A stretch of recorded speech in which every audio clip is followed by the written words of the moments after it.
Story time.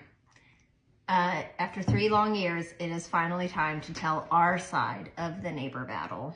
3 years ago, at the beginning of COVID, friends of ours found some land, found some property, and our little friend group was like, let's do it.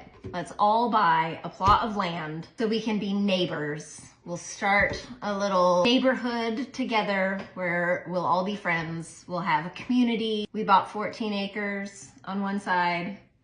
Some friends brought 14 acres in the middle, and then another group bought 11 acres, all side by side. I didn't want to. You did want to. I didn't want to until you brought me out here. Yes. No, I came to you in the bath. You were having a bath, and I came to you in the bathtub, and I was like, look, there's property for sale. Let's go look at it. It's never happened to any other husband in the world. Never. Let's go look at it right now. And you were like, right now? And I was like, right now. We're getting in the car. And we did. We drove out to the property and fell in love with it. I mean, it's a gorgeous piece of land. And I felt like it was supposed to be ours. And you had a similar response.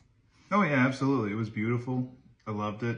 I went into it hating the idea of doing this. Yes. I don't want to do this.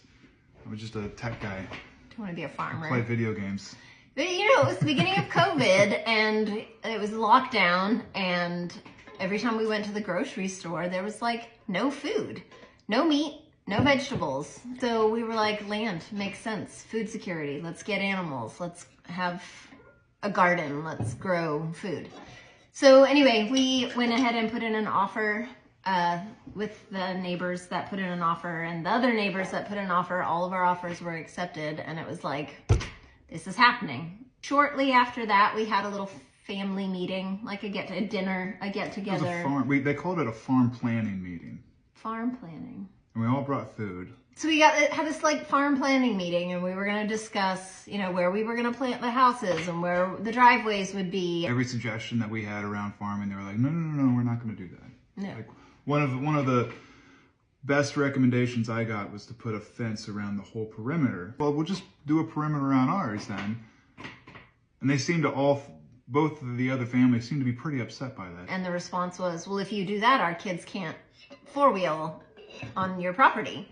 And that was like, ding, first red flag. That the property was possibly seen as communal rather than this is our property, this is your property. And one of the other things that was said at that meeting was, well, don't count on us to help you build your fence. That's way too much work. And so I think at that point we became a little guarded, like, oh, we're not all in this together. We're just all doing it at the same time.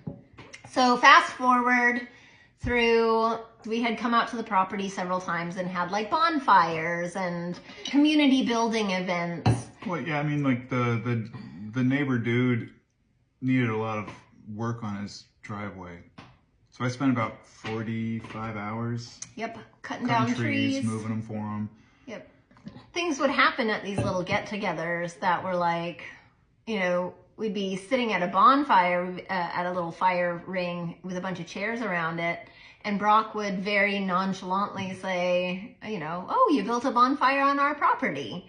And the look was always like, what? No, this is our property. Immediate neighbors felt like, no, this is our property. And Brock would say, well, no, actually the property line's right here. And he would, you know, demonstrate where the property line was. And they would be like, oh, well, you know, agree to disagree or whatever. And this happened multiple times that we would come out to the land and Brock would say, oh, look, you guys have your trampoline on our property. And to his credit, Brock was trying to hold a boundary in a friendly manner, right? To let them know, hey, you guys, the property line might not be exactly where you think it is.